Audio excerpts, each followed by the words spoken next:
Fala-se muito hoje em dia sobre o sistema imunológico. É de conhecimento em praticamente todo o círculo de saúde no qual nos encontremos, quer seja medicina alopática, alternativa, herbária ou dietética, que a melhor maneira para combater as doenças é tendo um sistema imunológico forte.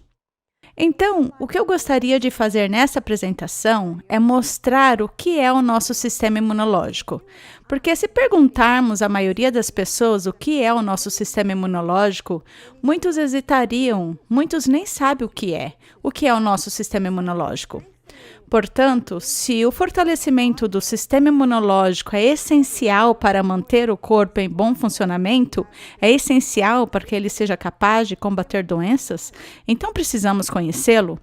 E como diz o antigo provérbio, Provérbios 14:6, para o prudente o conhecimento é fácil. Meu objetivo é dar a você um entendimento de seu sistema imunológico, para que automaticamente você tenha o conhecimento quanto a como fortalecê-lo e também saberá como enfraquecê-lo, que é algo que queremos evitar. Então vamos começar analisando o que é o nosso sistema imunológico. Ao analisarmos o corpo, Deus criou o corpo com uma camada de armadura sobre ele, e a vestimenta dessa armadura, como assim dizer, é a pele. A pele é a linha de frente de nosso sistema imunológico. E eu acho que todos sabemos que quando partimos essa pele, nós expomos os tecidos, o sangue ao ar. E já falamos que há micro-organismos em toda parte. E essa pele é uma barreira de proteção. Então, assim que a pele se rompe, o sangue fica exposto, a carne viva fica exposta. E acho que todos sabemos que se isso acontecer, é importante lavar e tirar o excesso de sujeira. Também é importante cobri-la. Então, estamos ajudando o corpo a protegê-la enquanto ela está nessa condição exposta e vulnerável. Então, a pele é a linha de frente. A pele é um organismo fascinante. Ele é um organismo. Se nós a esticássemos, ela ocuparia uma enorme área, especialmente quando consideramos todas as dobras entre os dedos das mãos, entre os dedos dos pés, e tem milhões de pequenos poros. O Dr. Kellogg chamava de milhões de canos de esgoto. Por que ele chamava assim? Porque esses poros estão eliminando resíduos. Já usou uma camisa branca, especialmente num dia quente, em que você está transpirando mais que o comum? O colarinho geralmente pode ficar num tom amarronzado ao final do dia, indicando os resíduos que estão sendo eliminados do corpo. E é por isso que é tão importante tomar banho todos os dias, removendo os resíduos com água. Nossa camada superior de pele é pele morta. E é por isso que é importante esfoliar a pele. Sua pele elimina resíduos e também absorve coisas, e também respira. Mas note que sempre que temos orifícios no corpo, temos bastante linhas de defesa ali. Então comecemos falando dos ouvidos. Temos o tímpano, mas não somente o tímpano. Também temos todos esses cabelinhos que estão dentro do canal auditivo, para que se alguma coisa tentar entrar ali, esses cabelinhos podem ajudar a expulsá-lo. Também temos a cera do ouvido, que também nos ajuda a agarrar as coisas. Então, temos aí um sistema de linha de frente. Os olhos. Note que com os olhos temos dois ossos, aqui e aqui. Então, se alguma coisa vier contra nós, geralmente é detido por esses dois ossos.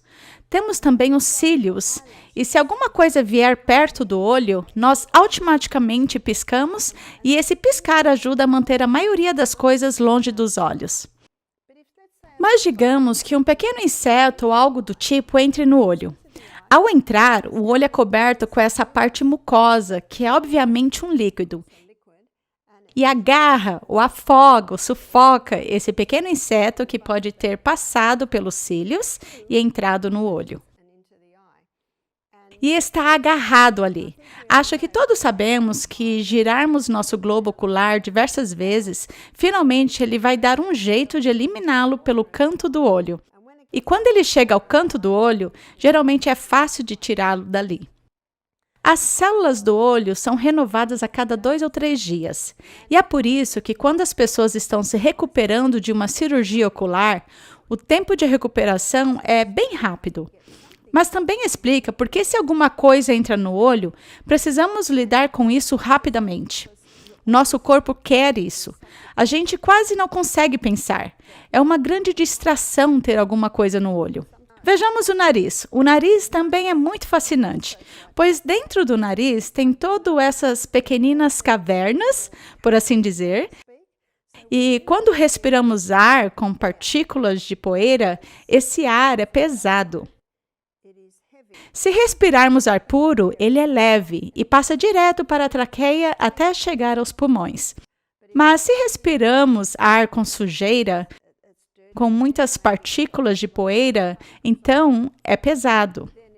E por ser pesado, ele cai e ricocheteia para cada um dos lados do nariz.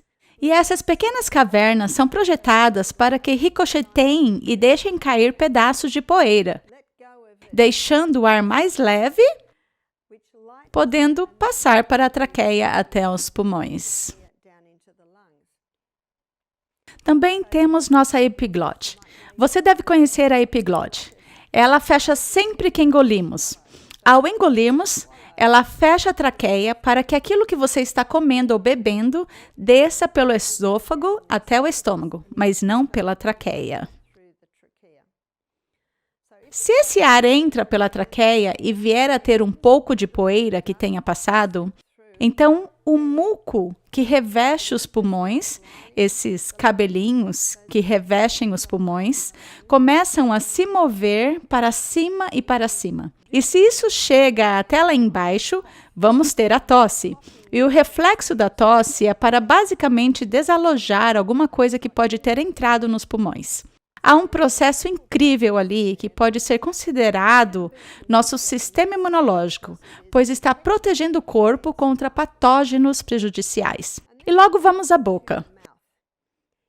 Na boca há uma enorme quantidade de micro-organismos e, como mencionei anteriormente, a saúde dental é extremamente importante para proteger os nossos dentes. Se não passarmos fio dental ou enxaguarmos nossos dentes após as refeições, pequenos pedaços de comida permanecem ali e esses micro-organismos começam a mudar de função e se tornam a equipe de limpeza da boca e se tornam bactérias. E à medida que elas trabalham nesses pedacinhos de comida, os resíduos que elas deixam podem começar a deteriorar ou estragar o esmalte.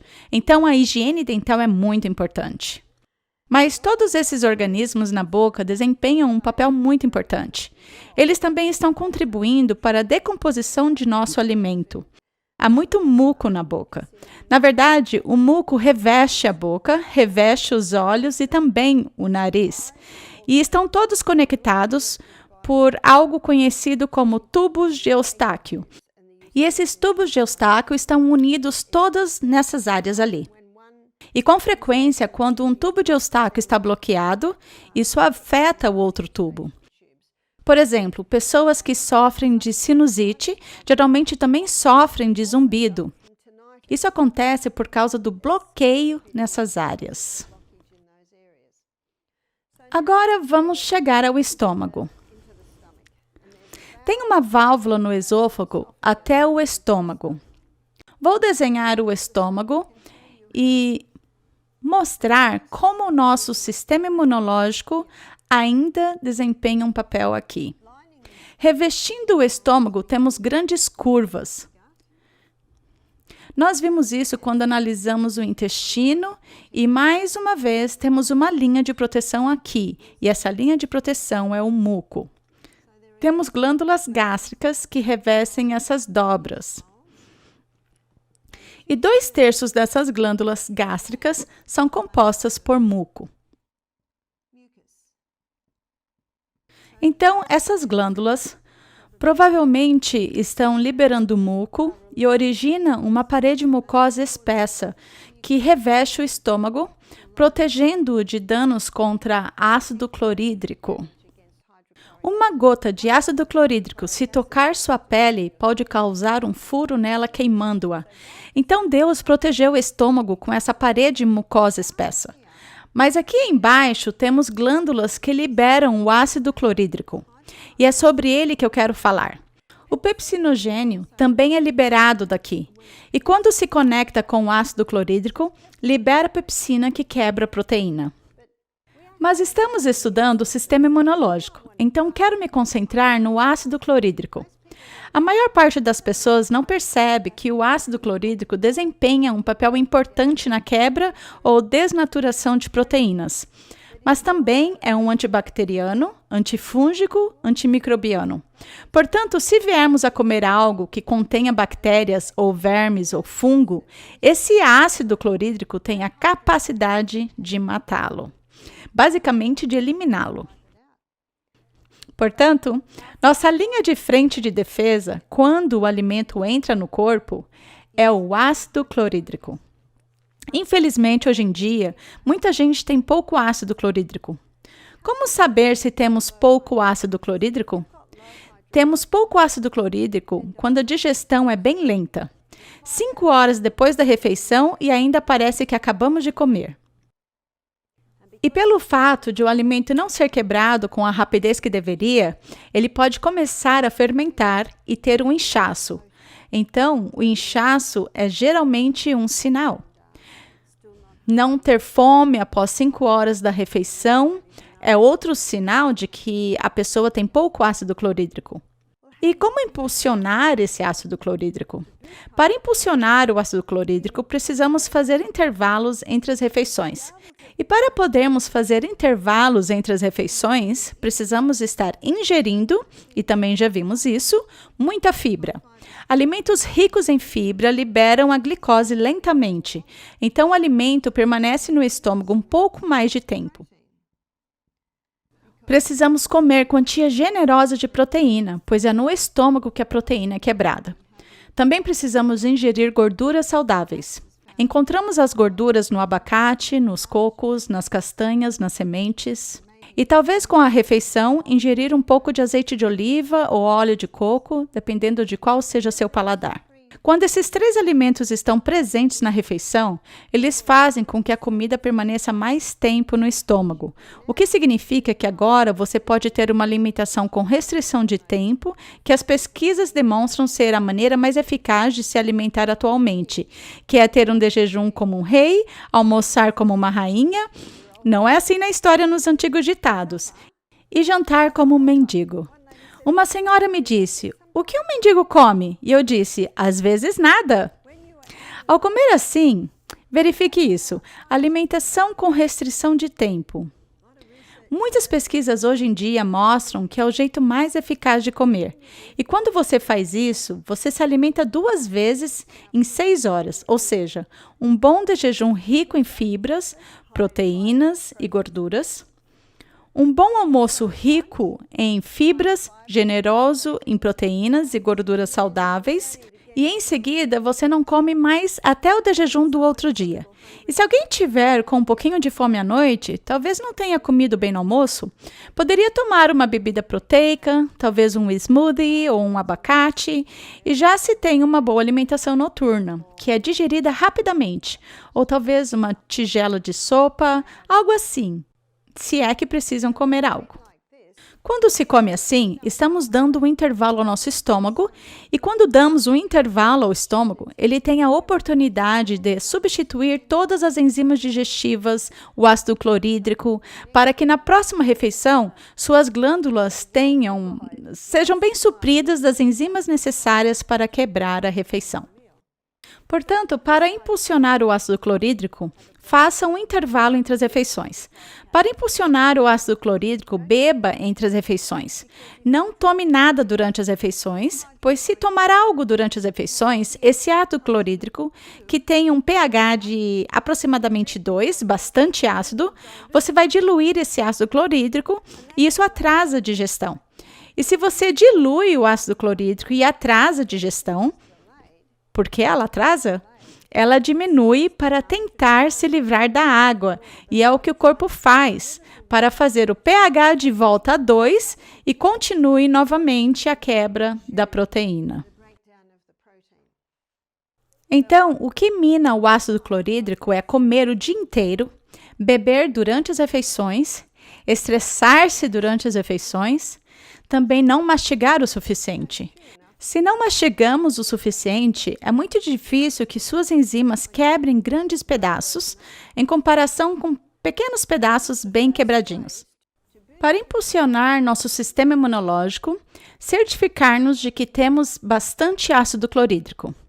E se você estiver fazendo tudo isso e ainda tivermos pouco, você pode tomar um pouco de suco de limão antes das refeições, pode tomar um pouquinho de água morna logo antes das refeições, para ingerir 1/4 de colher de chá de pimenta caiena, um pouquinho de água morna logo antes da refeição. Todas essas coisas vão impulsionar o ácido clorídrico. E você pode tomar isso até que retorne ao momento em que o seu corpo, mais uma vez, tenha o hábito de produzir uma quantidade generosa de ácido clorídrico. Seu fígado é quem produz o ácido clorídrico, e ontem seu fígado precisava de 2 copos d'água para produzir ácido clorídrico suficiente para o de jejum. Ontem seu fígado precisou de mais 2 copos d'água para produzir ácido clorídrico durante o almoço. Portanto, água na quantidade certa. Nosso sistema imunológico precisa de água e precisa de 8 a 10 copos por dia.